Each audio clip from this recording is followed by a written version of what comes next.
Tennessee Congressman Tim Burchett. He's a member of the House Oversight and Foreign Affairs Committee. Congressman, good morning. And your reaction to these new numbers, we report on these numbers day after day, week after week, as we have all year long, but nothing changes. And we should remind our viewers that Secretary Mayorkas and Antony Blinken were in Mexico last week. It looks like nothing was gained by those meetings.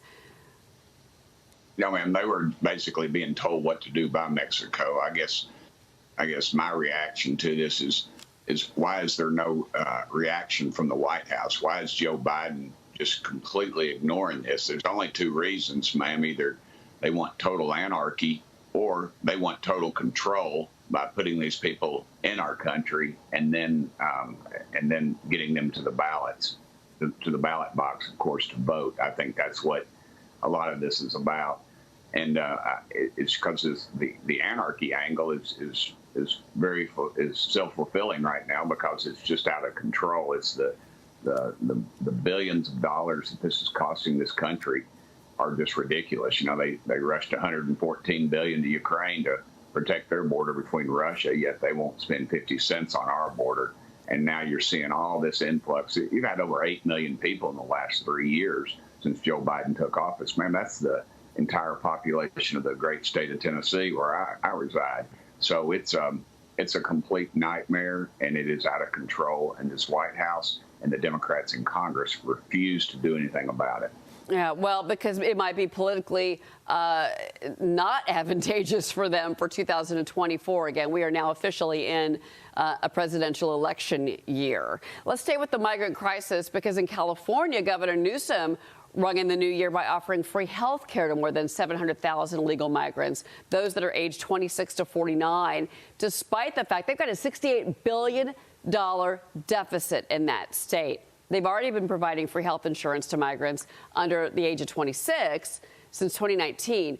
Maria Bartiromo, who's a Democratic state senator, says that expansion expected to cost $2.6 billion per year. The concern, as California goes, could the other states follow? Do you think that is something that could happen? And would this be an issue where the federal government might have to step in if they're willing to? Absolutely. And what I'm afraid with the federal government is the president is so kind to the illegals that he would offer some sort of executive action to provide that at a federal level. And that would be a nightmare. What we've got to be concerned is they've magnetized this country. We have to demagnetize it. And I'm proposing legislation and moving towards some sort of tax credits for American businesses that would invest in those countries, that would provide jobs in those countries, that would in fact help our system as well. Some sort of cohesive bond between two countries, such as Guatemala, a country that's friendly to us. A lot of these countries, ma'am, have not, they don't have adult males that can even work anymore. And if you make around $6,000 a year in those countries, you'll stay. So it seems like we ought to be exporting capitalism instead of exporting drag shows and things like that, which our State Department seems so hell-bent on doing. Mm-hmm. And correct gender pronouns is my favorite recent example. Yep. I want to switch gears with you, because staying in the world of politics here, disgraced FTX co-founder and CEO Sam Bankman-Fried is not going to be facing a second trial charging him with making illegal political donations using money from his collapsed empire. Most of this money went to Democrats, to be clear here. Prosecutors submitted a letter in Manhattan federal court Friday that said that much of the evidence that would be offered in a second trial was already offered in the first, and it can be considered by the court at the defendant's March 2024 sentencing. But you were critical of this decision, Congressman, and you wrote on X that politicians should have to return the stolen money because, again, stolen money that was not Sam Bankman-Fried's money to give away. And then you say we won't know how much politicians he bribed or whose campaign he has influenced, and that sigh of relief you're hearing is from the deep state. Can you comment further on this, on your comment, sir?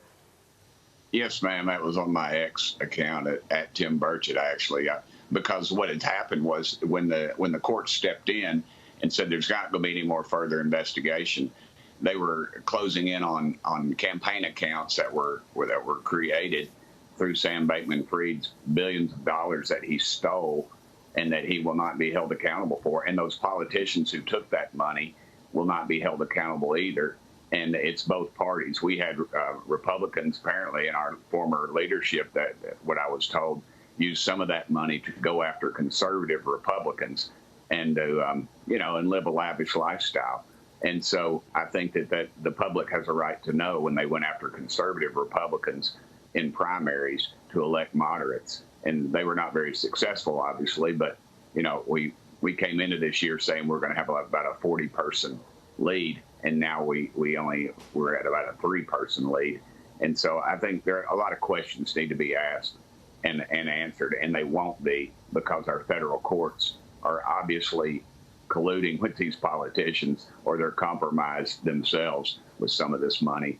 There's no other reason for them not to go after this guy for these accounts, and it's ridiculous. It's totally ridiculous. The vast majority of this money went to liberal Democrats, obviously, but it did go to some Republicans as well, and that to me is very concerning. It's called a clawback in business, and it's a pretty common occurrence when warranted. I think this case does warrant that. Congressman Tim Burchett, thank you so much, Congressman. Ma'am, it's been my pleasure, and I hope you have a very happy New Year.